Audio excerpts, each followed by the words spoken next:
Здравейте, драги зрители! Аз съм Мартин Станчев и съм водещ на историческата рубрика Хроники по 101 TV.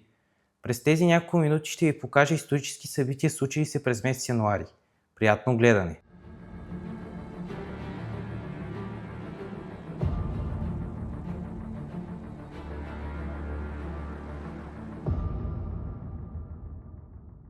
Народният театър Иван Вазов е една от главните забележителности, красящи центърът на столицата ни. Театърът е открит на 3 януари 1907 година и е най-старият и престижен драматичен театър в България.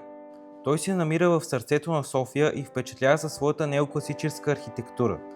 Театърът носи името на великият български писател Иван Вазов и е сцена за едни от най-значимите театрални постановки в страната. С богат репертоар и талантливи артисти, той е културно селище, което просвещава поколения зрители. Ние живеем в София, град с богата история и културно наследство. А познавате ли историята му? На 4 януари 1878 г. градът се освобождава след успешна операция за разгрома на османската армия, която по това време се оттегли в Софийско поле. Градът, въпреки намеренията на турските власти, посеща свободата без да е напълно опожарен и опустошен. Затова значима роля изиграят западните консули, които отказали да напуснат града. Друга причина са бързите действия на руските войски. Така те успяват да вземат и големи военни складове с боеприпаси. След успеха на битката при София на Османската империя са нанесени неповторими човешки и материални загуби.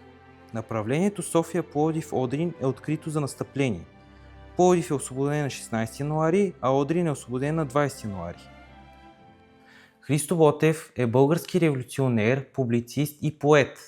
Той е символ на българската просвета и борбата за свобода. Този велик писател е роден на 6 януари 1848 г. в град Калофер.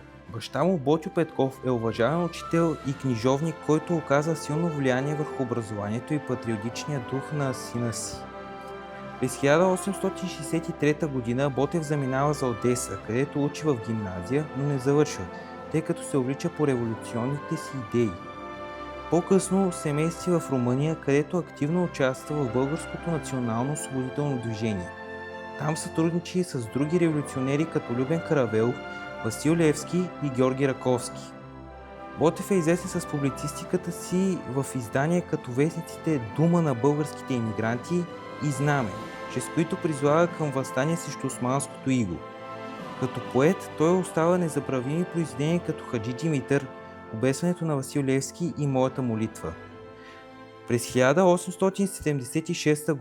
Ботев организира чета, която тръгва с кораба Традецки и преминава Дунав, за да помогне на априлското въстание.